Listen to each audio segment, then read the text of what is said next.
All right, today we're going to be working on Americana from mount position. Now it's called Americana. The story goes, I don't know if it's true or not, that Bob Anderson was an American wrestler. He was doing some training back and forth with Halls of Gracie.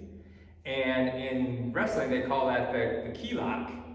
And I guess since Bob Anderson was American, they started calling that move the Americana. So I don't know if that's true, but that's the story. That's why it's called Americana, I guess.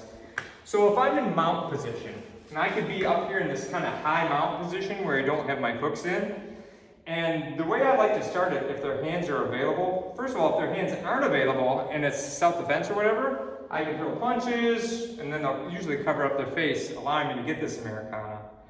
Now I like to use leverage since it's Jiu-Jitsu. I like to lock my arms. A lot of people, you'll see this and they push with their muscles. But I lock my arms and I drop my body weight into position. Then I offset the head and drop my elbow.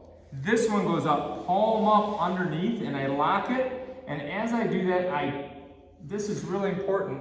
You turn this and it locks, it tightens up the shoulder, and that's a detail people miss. I turn this tight. Now it's important that I do this, because if that hook isn't in there, go ahead and do that roll. Like she can roll me over. So I need to have this left hook in this leg to stop that roll that way. Because if you think about it, I don't have any base to stop that roll. So again, from this position, I'm gonna stiff arm this down, offset the head, palm up to down, and rotate this. Now, I like to put my head on it to keep a little additional strength, especially if the people that I'm going with are really strong. And I also keep my eyes hidden for self-defense so that they can't poke my eyes. And I look away from their head. Now, this hook is in deep, and I'm going to rotate my hip to this side, and I'm going to drag. So it's important that this stays on. People that do this wrong, they either lift this, or they keep this in place. But this has to drag. I've heard it called a paintbrush, like you're painting the floor with the wrist. The other way to do this is like a neck hug. There are many ways to do this, but from mount, I'll show you one more. So if I'm in this low position, and I've got this kind of hook in, and this kind of hand can stop, and I can collect this hand.